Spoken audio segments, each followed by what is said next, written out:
ব্যথার ওষুধ খেলেন আর ব্যথা কমে গেল, কিন্তু জানেন শরীরের ভিতরে কোন কোন জায়গায় এই ব্যথার ওষুধের ফলে সেই লিভার বা কিডনি বা অর্গানগুলো ফেলিয়ার হতে পারে? দেখুন, সব ব্যথার ওষুধ কিন্তু খারাপ নয়।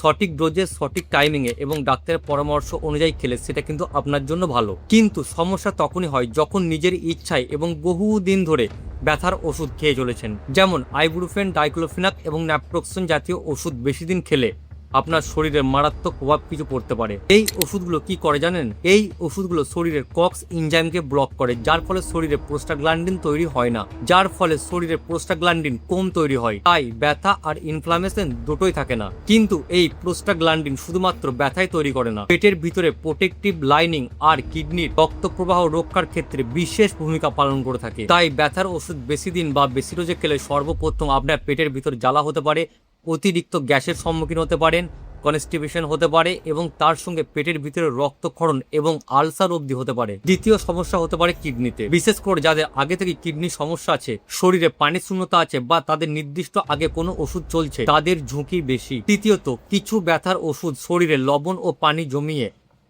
ব্লাড প্রেশারকে অনেক বেশি বাড়িয়ে দিতে পারে। আর কিছু রোগীর ক্ষেত্রে হার্টের সমস্যার ঝুঁকি দ্বিগুণ বেড়ে যায়।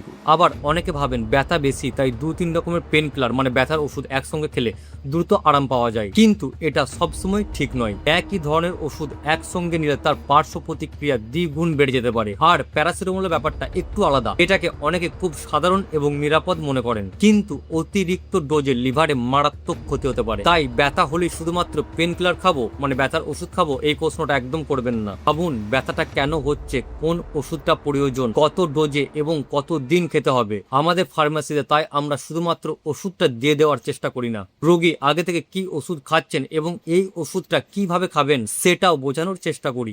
সব শেষে একটা কথা মনে রাখবেন, ব্যথা কমে যাওয়া মানে রোগের কারণ ঠিক হয়ে গেছে, এটা সবসময় এক নয়। তাই পেন কিলার খাবেন মানে ব্যথার ওষুধ খাবেন বুদ্ধি করে এবং ডাক্তারের পরামর্শে।